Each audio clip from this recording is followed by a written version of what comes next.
And now they introduce Mr. Vitor Marciano.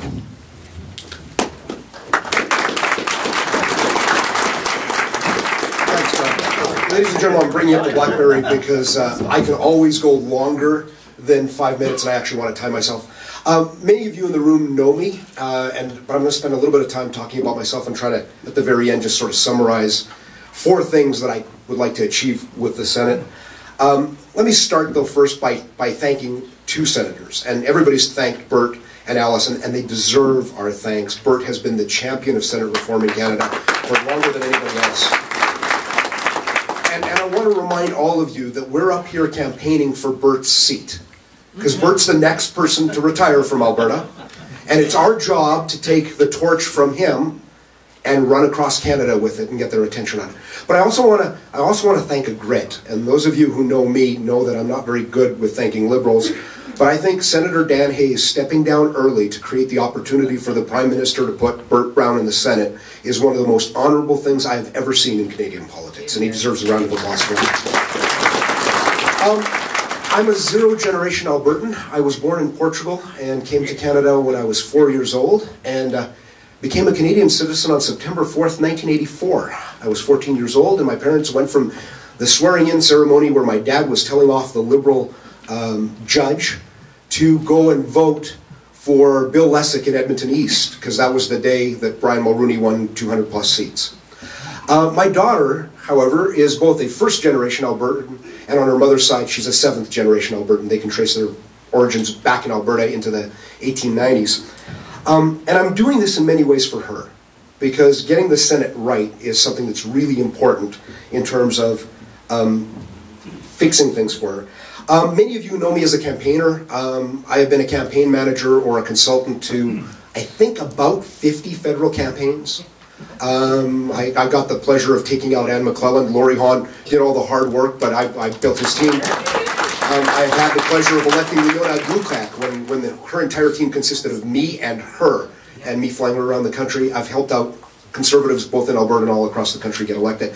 Many of you don't know, however, that besides being a campaigner, I was also sort of the fine details, you know, writing the party rules. And if you've ever been frustrated by these rules that the party wrote and thought, man, how do they close all those loopholes? Well, I was the guy who was writing the legislation to close all the loopholes. I bring a skill set to this of both being a grassroots sort of guy and believing that you have the wisdom, and you don't need brilliant senators to decide for you. You need senators to make sure that your wisdom gets conveyed into legislation. But I also have the skill set of being one of the guys who can look at the bureaucrats and say, well, I know you're telling me that, but that actually doesn't really say what you're telling me it says. I think the Senate needs to very much serve that function of sober second thought. And I really admire and appreciate all of our members of Parliament. But every now and then a couple of clankers get through the House of Commons, and they should have been caught in the Senate. And I can think of one particular bill a few years back that named a riding the wrong name twice before it actually got corrected. So these things do sometimes require folks to pay attention to detail.